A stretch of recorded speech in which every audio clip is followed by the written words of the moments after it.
More than 40 years after its Broadway premiere, Jesus Christ Superstar is making a splashy return to the Great White Way. We're at the Neil Simon Theater to celebrate with this divine cast on opening night.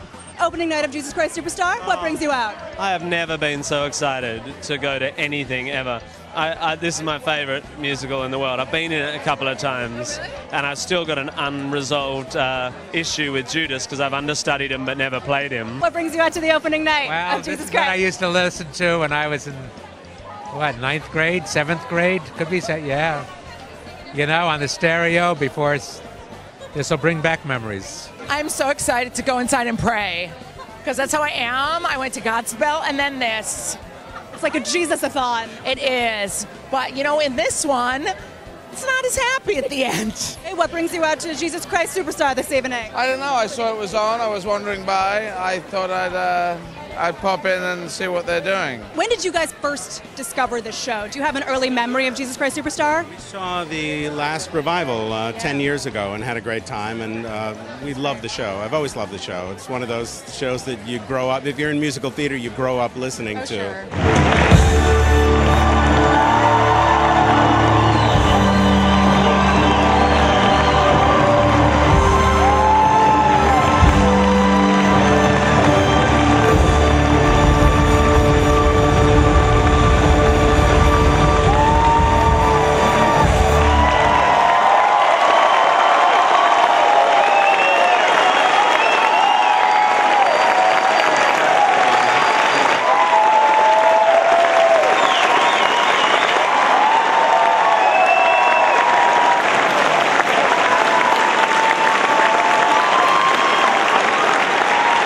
How you doing? How's the opening night going? Pretty fantastic. I mean, I haven't been able to hit the bar yet, but no. In all seriousness, the show went over very well. The audience received it incredibly well. It's been the best audience we've had yet. New York has been so welcoming. I mean, the response from the audience every single night since we've been here has been amazing. New York audiences, if they want to show their appreciation, damn it, they will, come hell or high water. You know, the show has stopped on several occasions due to applause, and that took some figuring out, I think, for everybody. And what a delightful problem to have. This trajectory has been amazing. This production all the way through, and now you've made it, you've opened on Broadway. How you feeling? Stunned. I mean, there is no logic as to how a show can start this fast and get to Broadway this fast. I really felt that visually we could bring a lot of detail to this story, and I thought it would reflect the world we're living in, and I think it makes the work very contemporary and very up to date. There are 23 Broadway debuts in this cast.